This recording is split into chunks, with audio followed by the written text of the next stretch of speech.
I thank all of you for giving me your precious time. I'm once again before the August Commission to humbly seek the confirmation of my ad interim appointment as the Secretary of Justice in the administration of President Rodrigo Roa Duterte. In reverential compliance with the mandates of our Constitution, which I swore to uphold and to support, I come before the Honorable Commission to seek its imprimatur. I come before you asking not for charity, nor seeking for your dole-out. Rather, I seek your imprimatur to fully serve the Filipino people as the steward of the Department of Justice. Previously, I came before all of you and offered my hard-earned reputation and my integrity in the service of our people. Madam Chair, Your Honors, I now make the same offer, coupled with a promise of redoubled efforts to fully implement our President's marching orders to truly wage war against illegal drugs, against corruption, and against all forms of criminality. Thomas Jefferson once said, "Give up money, give up fame, give up science, give up the earth itself and all it contains, rather than do an immoral act." That is also my commitment to all present and to our people. He further said, "The precept of providence is to do always what is right and leave the issue to Him." Before all of you, I commit to do the same. If it is indeed His will that I am to continue serving Him in this capacity, then may all of us be willing participants in the unfolding of His grand design. With my unshakable faith in the Almighty and full trust in His guidance, protection, and provision, I now submit myself and the trajectory of my aspirations to serve to your disposition and benevolent approval. In closing, allow me to state that due to the pressure and volume of my work, I might have hurt people in my choice of words, and for that, I profusely apologize, specifically to Senator Trillanes. I value opinions and I value opposition. That is democracy at work, and I consider it as part of the confirmation process. In 2003, when the Oakwood Commission was formed, of course, we know that Justice Feliciano was the head counsel. I was the deputy counsel. The mutineers, as we call them at that time, headed by Senator Trillanes, then senior grade Trillanes. There is also senior grade Gambala. I think he's a Army captain. They were 5 in that specific detention center in Gampagan, where the high-profile inmates are now housed. With also there is Congressman Alejano, I think another Navy man, senior grade Layug, and another Navy man, Mr. Master Ocampo. These mutineers, the 5 of them, led by Senator Trillanes, would not talk to any lawyers being sent by the government, from the Office of the Ombudsman, from any other lawyers. And so he was ordered or asked by the Feliciano Commission to be the one to talk to these people. I am the only one this designate to the Secretary of Justice who they trusted. They all gave what their reasons for going against the government. Ako lang po ang pinagtiwalaan nila, including Senator Trillanes. After that, nagkaroon po tayo. They told me everything, why they rose against the government. And then there was a hearing. I don't know if Senator Trillanes would still remember this. Nagkaroon po tayo ng nationwide hearing sa Camp Aguinaldo. I presented Senator Trillanes in a nationwide TV. Ako po ang nag-present sa kanya sa nationwide TV. And there, I was able to elicit all their complaints and misgivings about the government of then President Gloria Arroyo. I don't know if Senator Trillanes could still remember that. Ako po yun. Senator Trillanes ang nagpresenta sa inyo. And I was able to elicit yung lahat ng complaints ninyo, including that of Mr. Maestro Campo. When the palace, in my questioning of Senator Trillanes, know what I'm doing, they asked that I be changed. In other words, the palace do not like the trust of my examination because I was able to elicit the complaints of this, the five of them. And so because of that, I said that ganito pala itong commission ito, so might as well resign. I resigned to be a member of that number. I'm the number 2 in that Feliciano Commission, but I resigned. So I know, Senator Trillanes, that I don't know if you remember that, but I'm really wrong in name-calling your person. For the first time in my 6 months as Secretary of Justice, that was the only time that I lost my equanimity. I lost my cool. Because, why? You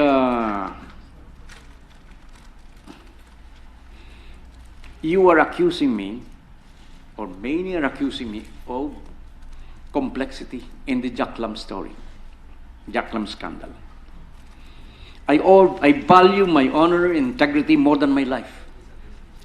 This is the reason why, during the impeachment trial, I cupped my ears, I covered my ears, because I could not let... Secretary, please address the chair when you answer, not directly I'm to sorry. Senator Trillanes. Madam Chair, that was the reason, that was the same reason that prompted me to cover my ears when we were twice called by the late senator as gago. That was the same reason, Madam Chair, that I lost my cool in calling Senator Trillanes names. Hindi ko po mapapayagan ganon because there was absolutely no evidence. Walang ebidensya eh. Ako ang nakapag-meeting, ako ang nag-bulgar sa media. Hindi ko alam na nagkabayaran na pala dun.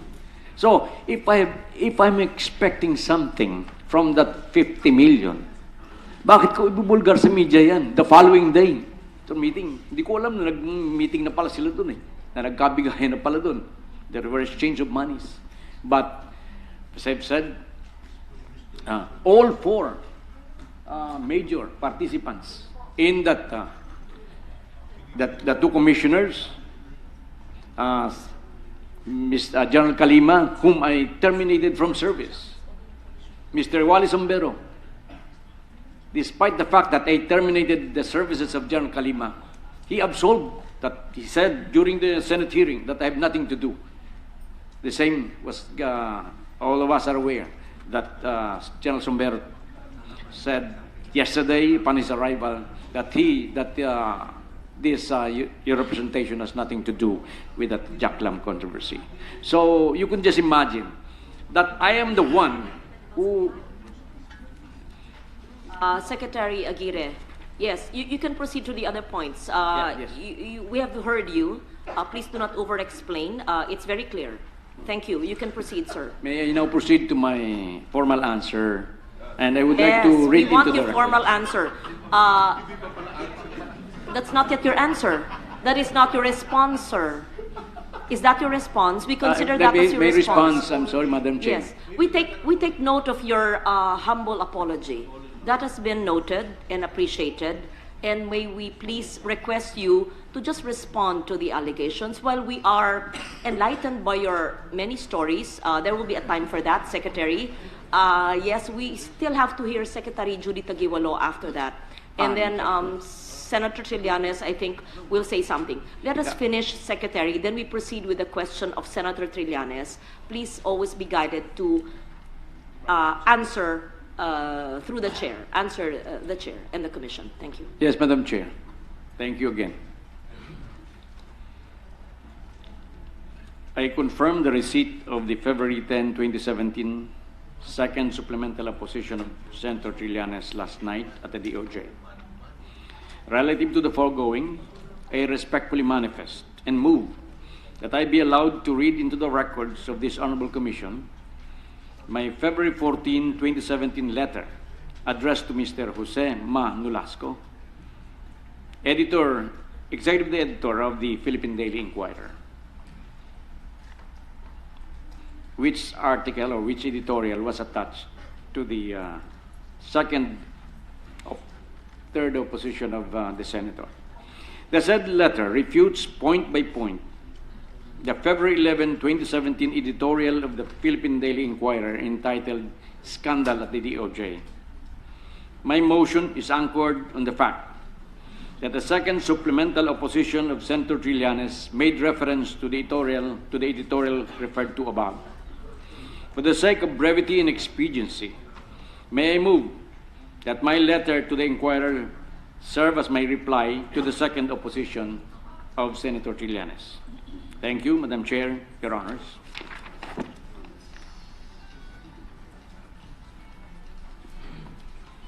Mr. Jose Maria Nolasco, Executive Editor, Philippine Daily Inquirer. Reply to the February 11, 2017 Philippine Daily Inquirer editorial entitled Scandal at the DOJ. Dear Sir, relative to the editorial referred to above, I, the undersigned, respectfully request that my reply to the same be published to afford me the opportunity to rectify any error or misconception raised therein. I believe that the Philippine Daily Inquirer's motto, balanced news, fearless views, likewise grants me the opportunity to present my side. Verily, I respect your fearless views, but let me balance your news. Foremost, I categorically deny that I uttered the words you attributed to me about the drug lords and criminals. It is either I've been misquoted or words have been placed in my mouth, because I distinctly remember saying that criminals, drug lords, drug pushers are not humanity. I did not say that they are not human, but you could not equate these drug pushers as humanity. In other words, these criminals cannot be equated with humanity.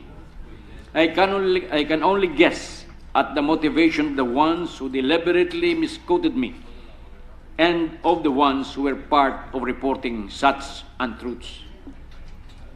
Anent my alleged purported role in the disappearance of Wally Sombero, I take a very strong exception to your editorial statement that Aguirre allowed Sombero to fly to Canada for medical reasons. Foremost, the facts you reported are erroneous. I never allowed Mr. Sombero to fly to Canada or to anywhere else outside the Philippines. Sombero is the subject of a December 16, 2016 Immigration Lookout Bulletin Order, or ELBO, which I issued against him and the other personalities involved in the alleged Fontana Jaclam bribery case. A copy of the said ELBO is attached herein for your reference.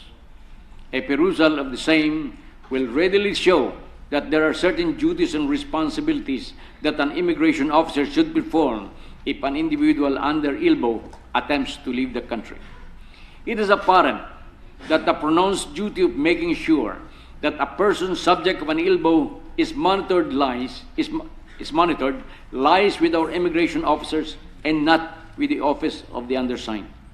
We can only act on such attempts to leave if our attention is called by the immigration officer on duty. Unfortunately, such was not done in this case. Procedurally, The only time that you can actually say that I allow the person under ILBO is when I issue an allow departure order, or ADO. An ADO is what is issued to Senator Laila de Lima when she asked to be allowed to travel abroad several months ago. For the record, I never issued any allow departure order, ADO, to Mr. Sombero. I reiterate that the immigration officer on duty did not call our attention in violation of the ILBO. Resultantly, it is very irresponsible on your part to opine or to editorialize that I allowed Mr. Sombero to leave. Be that as it may, I wish to inform your good office that upon being informed of such incident, I immediately met the officials of the Bureau of Immigration and ordered them to conduct an investigation on the potential liability of responsible parties. As of this writing, the fact-finding report of the incident is now with the DOJ technical staff for appropriate and expedited disposition. Anent your claim that I have a hand in letting Mr. Jack Lam leave the country, I take a very strong exception to your very irresponsible and unfounded statement. At the time Mr. Lam left the country, there was no reason to bar him, as he was not charged of any crime at that time. I believe that the truth was sacrificed in the altar of sensationalism when your good office wrote his part of the editorial, and I simply cannot allow it. Earlier today, that was yesterday, upon his arrival at the airport, Mr. Wenceslao Wally Sombero cleared or absolved me of any involvement in the bribery, in the corruption allegations in the Jack Lam Fontano Leisure Park case. Lastly, we come to the last of your errors. That is, I allowed the grant of privileges, that is, use of electronic gadgets, smart television sets, air conditioning units, internet cellular phones, to drug convicts in exchange for their testimony against De Lima. Before I deny such statement categorically, allow me to say that I chose not to attach a copy of the memo you are referring to because you have already obtained a copy of the same in clear violation of the laws. However, do allow me to say that I am very disappointed in the Philippine Daily Inquirer, as a publication which claims to be one of the best, if not the best, broadship in the country. You cannot even distinguish whether a statement is true or pure hearsay. Hearsay is the statement of Attorney Alvin Herrera Lim, the signatory of the confidential memo, upon which you based your false accusation against me. It is not only hearsay on the part of the Senator, Madam Chair, it is also double hearsay when it was quoted by Senator Trillanes.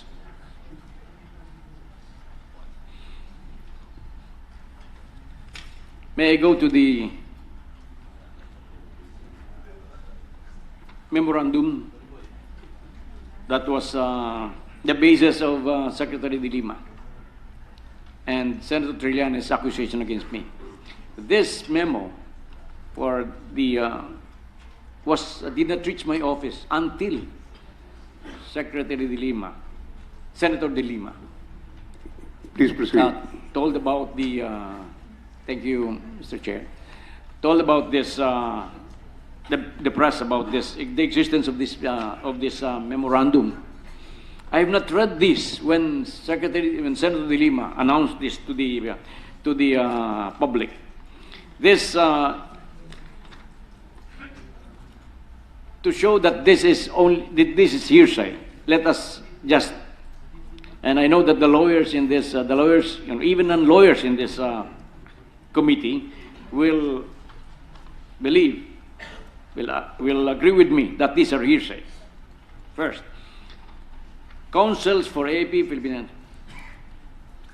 and informed me that based on AFP's confidential investigation, the high-profile inmates. So, in other words, it is very clear here that the violations were not seen, personally seen by Attorney Lim. Whether it's lavish or not,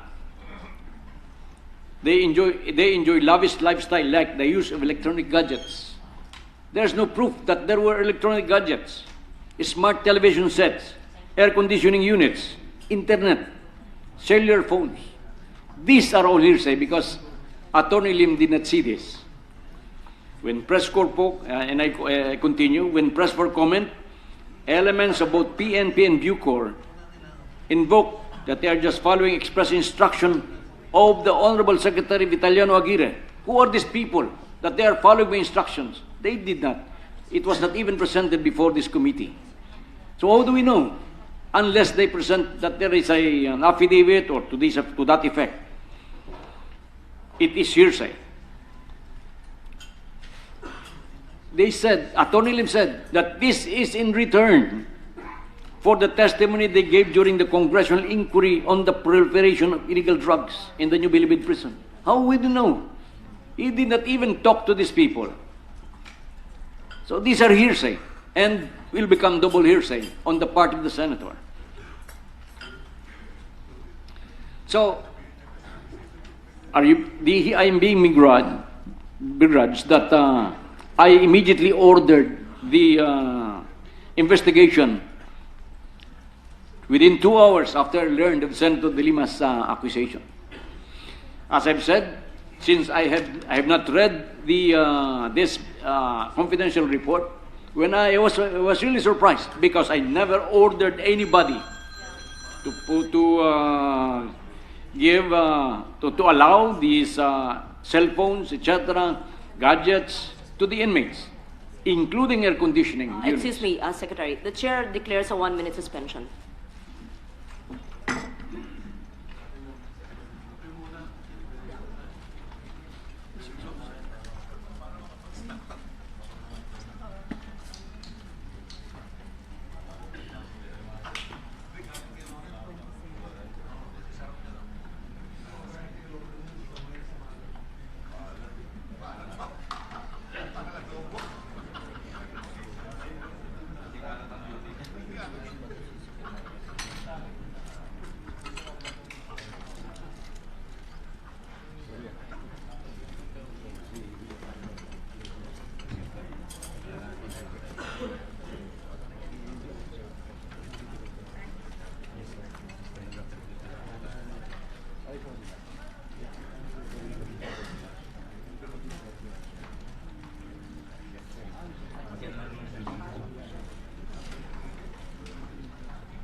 The hearing resumes.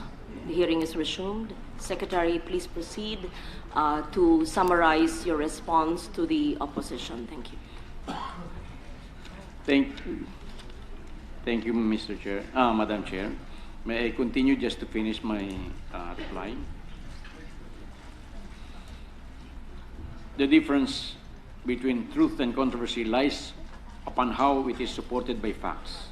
The truth is, of course, the moral conceptualization of the facts. The truth is what the public needs. On the other hand, controversies are mere allegations and intrigues supported only by fragments and distorted facts in order to feed those hungry for scandals. Attached is the January 4, 2017 communication of Undersecretary Reynanti Orsayo, the OJ Secretary in charge of the Bucor, addressed to Attorney Lim, telling him to rectify such unfounded allegations and statement. I hope that since you gave considerable time in writing unfounded imputations against me, your good office will also give considerable time in rectifying the same, or at least in giving me the chance to be read by you readers. While you may not be inclined to report on it, I wish to take this opportunity to inform you that since I assumed the stewardship of the DOJ on June 30, 2016, we have done the following: the reorientation of all prison guards at the Bucor and the replacement by PNP Special Action Forces to guard the drug personalities in the maximum security compound at the National Bilibid Prison. The security measures introduced by the SAF at the NBP have enabled us to break the backbone of the illegal drug trade conducted in our jails. We caused a major blow to the drug operations in the NBP and consequently all over the country. It represents around 70% of the drug trade in the country. The placement of powerful jammers in the Building 14 of the NBP to prevent drug transactions from happening there. The inclusion of 100 million pesos allocation for the establishment of a DOJ Academy to better enhance the abilities of our prosecutors. The largest raid of illegally working aliens at the Fontana Leisure Park in Clarkfield, Pampanga, with a catch of 1,316 aliens. The bust of the syndicate that victimized thousands of Indonesians and Malaysians in the use of Philippine passports in the Hajj passport scam. The seizure of more than 900 kilos of shabu worth 6 billion pesos by the National Bureau of Investigation in San Juan City last December 2016. The total value of this single drug haul is almost equivalent, if not more than the total drug haul in the 6 years of the previous administration. I hope that I have explained my side to you, and I end with the fervent good hopes that rectifications will be made and that my side will be given a fair share of exposure.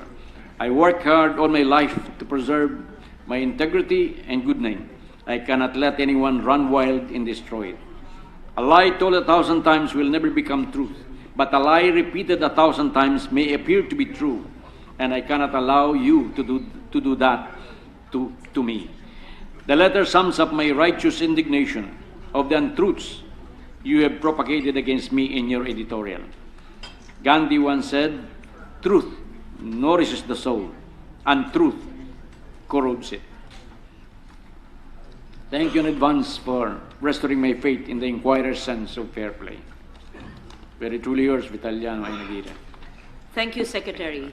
May we ask Senator Trillanes if he has further questions? Please address the chair. Yes, Madam Chair. Well, first and foremost, the sincere apology extended to me by Secretary Aguirre is accepted, and I believe the Secretary has learned some lessons in this public episode, and I take his word that these incidents would not happen again. But Madam Chair, and also for that matter, yes, I also clearly remember the incidents he cited in relation to the Feliciano Commission. And well, to be honest, I used to look at him as an upright lawyer. But then again, you're saying it in the past tense. yes, yeah. but because people change and circumstances change, and the events which I cited have proven so. Now, this the first part, the personal, the name calling and insults part, I would concede have been addressed by the apology and the guarantee that such incidents would not happen again. But there are some issues that remain to be addressed regarding one, the Bucor memo, and if Secretary Aguirre claims that the contents thereof are all hearsay, then isn't it incumbent upon this commission and this committee in particular to dig deeper by calling on the pertinent public officials to clarify from them with certainty, definitively, whether or not these incidents have actually happened? And also, in relation to the claim that the contents of the Bucor memo. The Bucor memo are not reliable. But then again, the Bucor is under the DOJ, and isn't he supposed to presume regularity in every kind of public document that would be churned out by the agencies under him? Otherwise, if he's not going to believe every public document or official document that would be given to his office by agencies under him, then he would have a problem. He would have a trust issue with the people under him. Now, the Secretary Aguirre, the nominee, keeps on stating publicly that Wally Sombero, when he arrived from Canada, specifically cleared him from any complicity regarding the BI bribery scandal. But let me remind everyone that Wally Sombero is not in a position to clear anybody. He is a central figure in this whole mess, so we cannot possibly take the word of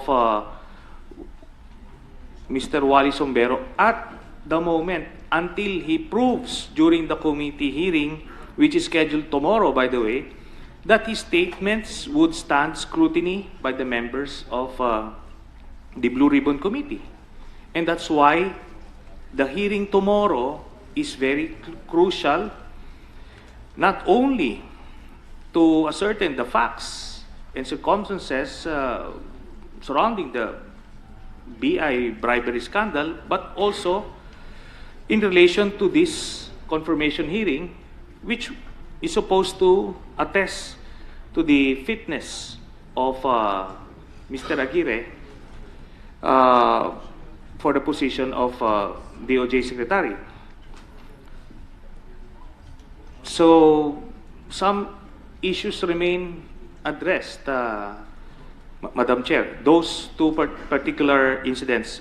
But one statement that really jumped from the explanation of Secretary Aguirre is when he said that he corrected the Inquirer when they said that criminals are not human, and what he actually said was criminals are not part of humanity, or some... Madam Chair, I said Madam criminals Chair. are not humanity. Criminals are not humanity. Madam Chair, I am bothered by that statement, even corrected, because I believe